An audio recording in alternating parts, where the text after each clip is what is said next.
Vasundhara మల్లేష్‌తో kidnap చేశామని మల్లిని చెప్తుంది. అయితే మల్లిని కిడ్నాప్ చేయడమేంటి మేడం అంటే, చేయాల్సిందేనని, అది ఎప్పుడు బయటకొస్తుంది, ఎప్పుడు ఫ్రీగా ఉంటుందని మొత్తం విషయాన్ని నేను నీకు చెప్తానని, మాలినిని అడ్డు పెట్టుకొని మల్లిని కిడ్నాప్ చేయడమే నా ప్రధానమైన లక్ష్యం అని చెప్తుంది.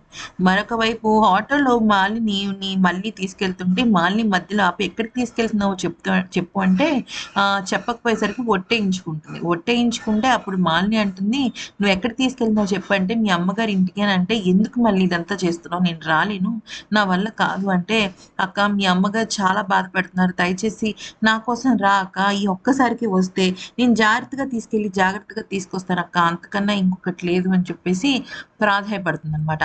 తల్లి కంట కన్నీళ్లు చూడకూడదక్క, తను ఎంత చేసినా ఏం చేసినా నీకోసమే కదా చేసింది అంటే సరే అంటుంది. ఈలోపు వసుంధరని అటు అరవింద్ ఇటు శరత్ ఇద్దరు కూడా నిలదీస్తారు.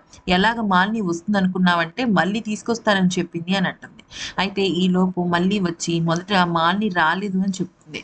కానీ మాలిని తర్వాత వచ్చేసరికి ఇక గట్టిగా హత్తుకున్న వసుంధర హ్యాపీ ఫీల్ అవుతుంది. కానీ వసుంధర ఎంత నాటకాలు ఆడుతుందంటే, మళ్ళీ దగ్గరికి వెళ్ళి మళ్ళీని గట్టిగా దగ్గరికి తీసుకుని హత్తుకుని, నీ చావు నేను చూస్తాను ఈ రోజు అని చెప్పేసి పాపం మళ్ళీని కళ్ళబొల్లి మాటలతో కనిపిస్తుంది. ఆ తర్వాత అందరూ పూజకు కూర్చుంటారు.